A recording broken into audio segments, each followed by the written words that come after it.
এখন একটু দেখার চেষ্টা করি, সেটা হচ্ছে যে আমাদের বাংলাদেশে প্রচলিত যে হিন্দু ধর্মের যে ফারায়েজ গুলা আছে এই ফারায়েজ গুলা নিয়ে আলোচনা করি, অর্থাৎ হিন্দু উত্তরাধিকার আইনটা নিয়ে একটু আলোচনা করার চেষ্টা করি, যেটা আমরা খুব সংক্ষেপে নিয়ে আসার চেষ্টা করেছি, যেহেতু অনেক লম্বা চড়া।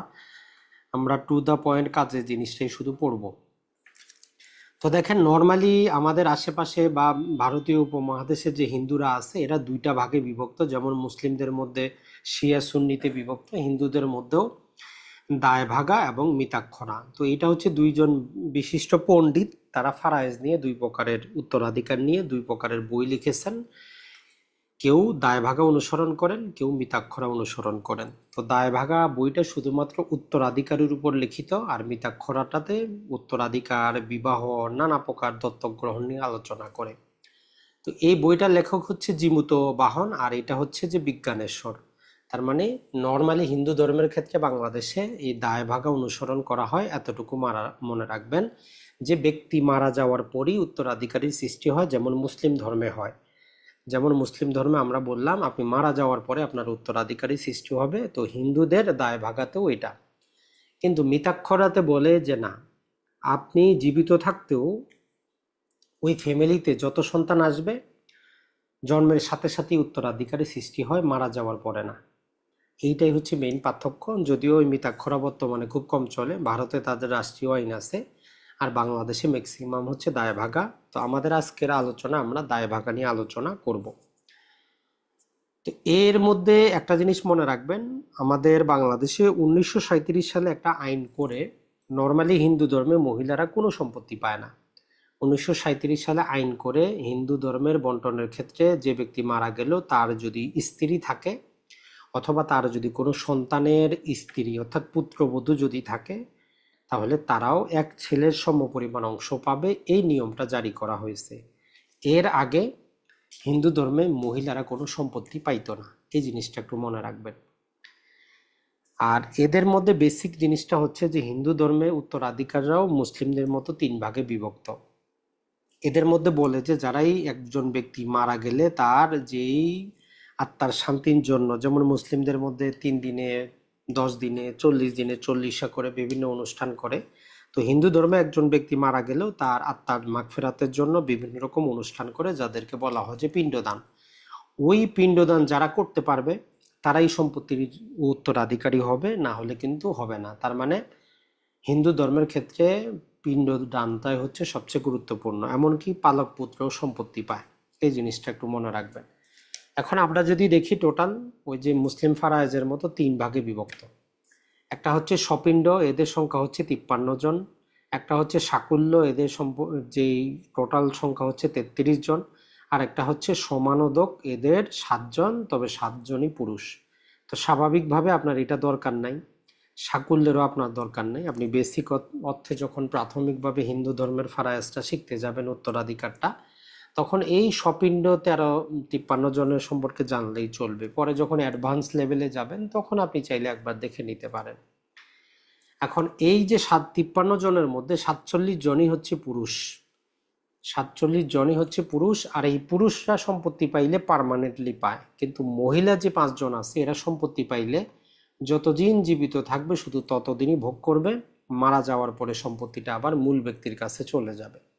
তাহলে হিন্দু ধর্মের মধ্যে 5 জন মেয়ে সম্পত্তি পায়, তবে লাইফ ইন্টারেস্ট হিসাবে পায়, যতদিন জীবিত থাকবে ততদিনই খাবে, মারা গেলে আবার মূল ব্যক্তির কাছে ফেরত যাবে।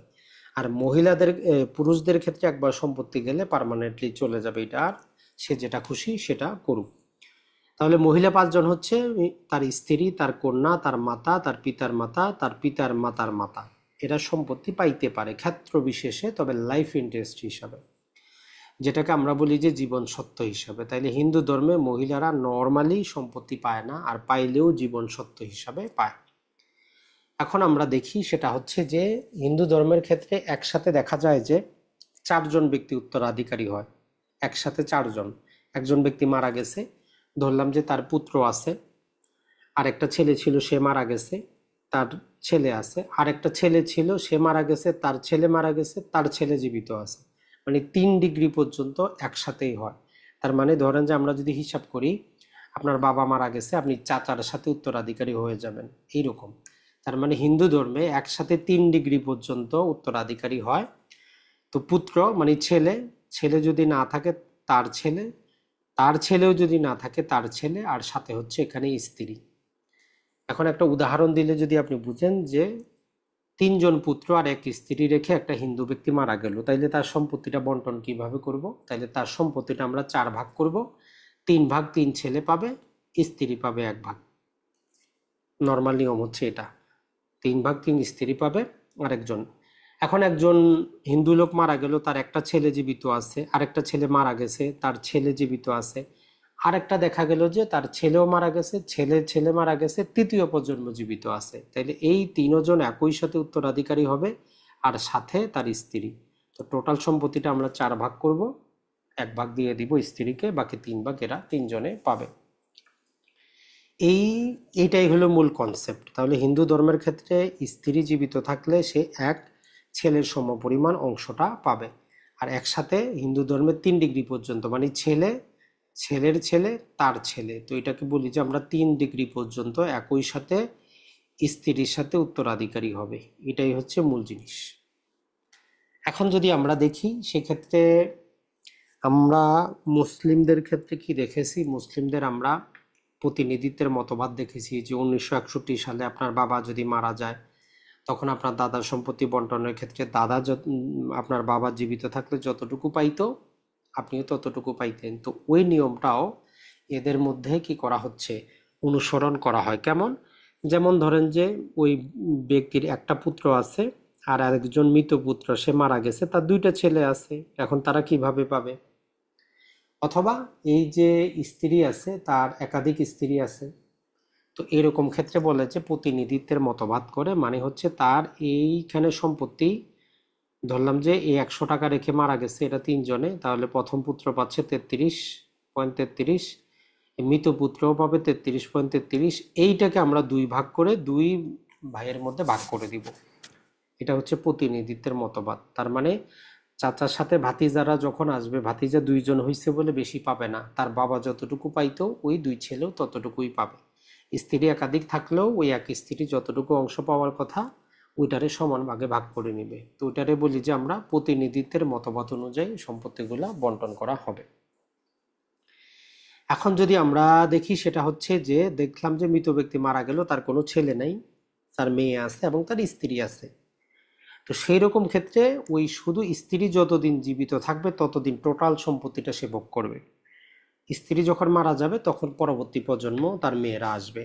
তাহলে প্রথমে কথা হচ্ছে যদি ছেলে 3 প্রজন্ম পর্যন্ত জীবিত থাকে আর স্ত্রী থাকে তাইলে তারা এবং স্ত্রীটা নিয়ে নিবে। যদি কোনো ছেলে না থাকে, 3 প্রজন্মের মধ্যে কোনো ছেলে নেই, তখন যদি স্ত্রী থাকে টোটাল সম্পত্তি স্ত্রী পাবে জীবন সত্ত্ব হিসাবে। আর স্ত্রী যখন মারা যাবে তখন দেখা যাবে যে মৃত ব্যক্তির কন্যা আছে কিনা, তখন আসবে 5 নম্বরে গিয়ে মৃত ব্যক্তির কন্যা। তাহলে 1 নম্বর থেকে 4 নম্বর 3 প্রজন্ম প্লাস স্ত্রী যতদিন জীবিত আছে ততদিন কন্যা কোনোদিন সম্পত্তি পাবে না।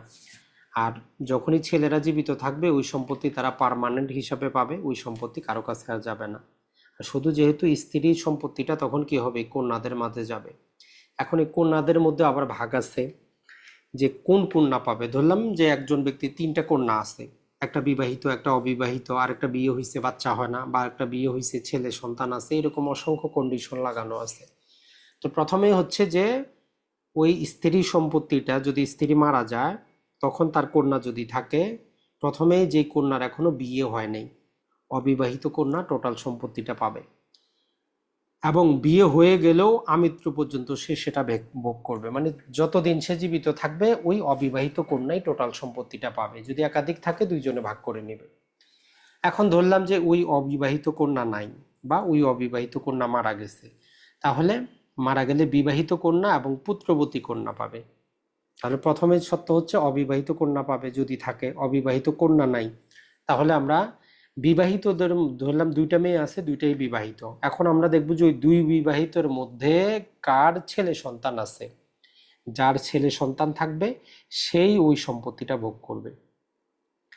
আর তার মা যখন মারা যাবে তখন মেয়ের ছেলে পার্মানেন্টলি সম্পত্তিটা পেয়ে যাবে। তাহলে মূল কাহিনীটা হচ্ছে যে আরেকবার যদি স্মরণ করেন, হিন্দু ধর্মের ক্ষেত্রে নর্মালি মেয়েরা কোনো সম্পত্তি পায় না, শুধু পুরুষরাই সম্পত্তি পায়। 1937 সালে আইনের কারণে হিন্দু ব্যক্তির স্ত্রীও সম্পত্তি পায়, ছেলেদের সমপরিমাণ অংশ। 3 প্রজন্ম একসাথে সম্পত্তি দাবি করে। আর এইটার সাথে হচ্ছে যে স্ত্রী, এরা জীবিত থাকতে সম্পত্তি আর কারো কাছে যাবে না। যদি 3 প্রজন্মের কোনো ছেলে সন্তান না থাকে, যদি স্ত্রী থাকে, স্ত্রী টোটাল সম্পত্তি যতদিন জীবিত থাকবে সে ভোগ করবে। তার জরুরি প্রয়োজনে আদালতের পারমিশন নিয়ে সে বিক্রি করতে পারে, ঋণ তিন থাকলে শোধ করতে পারে। স্ত্রী মারা যাওয়ার পর তখন আমরা দেখবো যে ওই ব্যক্তির কন্যারা আছে কিনা। যদি কন্যা থাকে, এখন দেখবো যে অবিবাহিত কন্যা আছে কিনা। অবিবাহিত থাকলে উনি সম্পত্তিটা পাবে, যতদিন জীবিত থাকে উনিই ভোগ করবে। আর যদি দেখা যায় যে তার সমস্ত কন্যা বিবাহিত, তাহলে আমরা দেখবো যে বিবাহিত কন্যার মধ্যে কার ছেলে সন্তান আছে। যদি একজনের থাকে সে পাবে, যদি একাধিক ব্যক্তির থাকে তাহলে তারা দুইজনে ভাগ করে নেবে, এবং ওই মহিলা বা মেয়ে মারা গেলে তার যে সন্তানটা আছে সেই পার্মানেন্টলি পেয়ে যাবে, ওই সম্পত্তি আর কারো কাছে যাবে না। তো এইভাবে কি হবে, একটার পর একটা চলতে থাকবে, যে মেয়ের ছেলে পেয়ে যাবে, তারপরে মেয়ের ছেলে যদি না থাকে তখন দহিত্য যাবে, পিতা না থাকলে মা পাবে, মা না থাকলে তখন ভাই পাবে, ভাই না থাকলে ভাইয়ের ছেলে পাবে। মানে মূল কথাটা হচ্ছে যে একজনের পর একজন এইভাবে যাইতে যাইতে আমরা চলে যাবে সেই 53 নম্বর পর্যন্ত। আর যখনই কোনো পুরুষের কাছে গেল তখন শেষ, আর কোনো দিকে যাবে না। ওই 5জন মহিলার কাছে গেলে আবার সম্পত্তিটা রাউন্ড করা শুরু করবে। তো এটাই হচ্ছে মূল জিনিস। আরেকটা জিনিস হচ্ছে স্ত্রী, হিন্দু ধর্মের স্ত্রী ধন, যে মায়ের সম্পত্তি মেয়েরা পায়, যে কনসেপ্টটা আসছে সেটাই হিন্দু ধর্ম থেকেই আসছে। হিন্দু ধর্মে একজন মহিলা 4 ভাগে সম্পত্তি পাইতে পারে। তাহলে হিন্দু ধর্মে একজন মহিলা 4 ভাবে সম্পত্তি পাইতে পারে। এর নামগুলা হচ্ছে, যেটা একটারে বলে যে শুল্ক। এই শুল্ক হচ্ছে যে বিবাহে উৎসাহ দেওয়ার জন্য যা সে পায়, যেটা বিবাহের আগে তার ভাই, তার মাতা, তার পিতা, তার স্বামী বিবাহ হওয়ার সময় অথবা বিবাহের আগে তাকে যে সম্পত্তিটা দেয়, ওই সম্পত্তিটা বলে যে এটা হচ্ছে শুল্ক সম্পত্তি। আরেকটা হচ্ছে যৌতুক। বিবাহের সময় যে সমস্ত উপহার সামগ্রী পায়, এটাকে, অথবা বিবাহ পরবর্তী যত প্রকার উপহার পাবে, টাকা পয়সা গয়নাগাটি, এই জিনিসগুলোকে আমরা বলবো কি, এগুলো হচ্ছে তার যৌতুকের অন্তর্ভুক্ত। আরেকটা হচ্ছে অন্ন দেয়ক এবং হচ্ছে অযৌতুক। অযৌতুক হচ্ছে কোনো হিন্দু মহিলা নিজে টাকা পয়সা ইনকাম করে যখন সম্পত্তি ক্রয় করবে, তো সেইটা হচ্ছে ক্রয়সূত্রে। আর এর বাইরে এই যে যৌতুক এবং অন্ন দেয়ক হচ্ছে যে বিবাহের সময় অথবা বিবাহের পরে যত প্রকার কি পাবে, সে উপহার পাবে। এখন মেয়েরা কোন সম্পত্তিটা পায়? মেয়েরা শুধুমাত্র মায়ের এই যে যৌতুক এবং অন্ন দেয়ক, এই যে সম্পত্তিটা আছে, এই রকম সম্পত্তি যদি থাকে তাহলে সর্বপ্রথম হকদার হচ্ছে কুমারী কন্যা। তার যদি কোনো অবিবাহিত কন্যা থাকে সেই টোটাল সম্পত্তিটা পাবে, অন্য কেউ পাবে না। যদি এরকম কুমারী কন্যা না থাকে, তাহলে যেই মেয়ের বিবাহটা ঠিক হয়েছে অথবা যেই মেয়ে বিবাহিত সেই সমস্ত জিনিসগুলা পাবে। অথবা বিবাহ হয়ে গেছে, তাহলে যেই মেয়ের কি আছে, ছেলে আছে, পুত্রবতী কন্যা, সেই টোটাল সম্পত্তিটা পেয়ে যাবে। এদের কেউ না থাকলে তখন গিয়েই ছেলে পায়। তো ওই জন্য বলে যে মায়ের সম্পত্তি মেয়েরা পায়, ছেলেরা পায় না। এটা এই হিন্দু ধর্মের এই 2 প্রকার সম্পত্তি, যেটা যৌতুক এবং অন্ন দেয়কের মধ্যে আসবে। এখন যেটা ওই মহিলার ক্রয়কৃত সম্পত্তি, ওইটার ক্ষেত্রে ছেলে এবং মেয়ে সমান সমান অংশ হিসাবে পাবে। ছেলে যতটুকু পাবে, মেয়েও সেম ততটুকুই পাবে। তো এই জন্য হিন্দু মহিলার সম্পত্তি বন্টনের আগে জানতে হবে যে আসলে তার সম্পত্তিটা সে কিভাবে লাভ করলো। নিজে টাকা পয়সা দিয়ে ক্রয় করছে, না সেটা তার শুল্ক, না যৌতুক, না অন্য দেয়। এখন যেটা শুল্ক হয়, মানে বিবাহ উৎসাহ দেওয়ার জন্য যে জিনিসটা দেওয়া হয়, এটা ছেলে মেয়েও পায় না। এটা সর্বপ্রথম হকদার হচ্ছে ভাই। যেহেতু বিয়ের আগে দেওয়া হয়েছিল বাবার সম্পত্তি, তো এই জন্য ভাই। যদি ভাই না থাকে তাহলে মা, মা না থাকলে বাবা, বাবা না থাকলে তারপরে স্বামী। তাহলে আমরা এতটুকু বলতে পারি যে হিন্দু ধর্মের ক্ষেত্রে মেয়েরা খুব যত জায়গায় সম্পত্তি পাচ্ছে, শুধু এই অযৌতুক আর অন্য দেয়ক ছাড়া বাকি সম্পত্তি লাইফ ইন্টারেস্ট হিসাবে পায়। মানে মারা গেলে ওই সম্পত্তি আবার মূল ব্যক্তির কাছে ফেরত যাবে। তো এটাই ছিল আমাদের হিন্দু ধর্মের ক্ষেত্রে মোটামুটি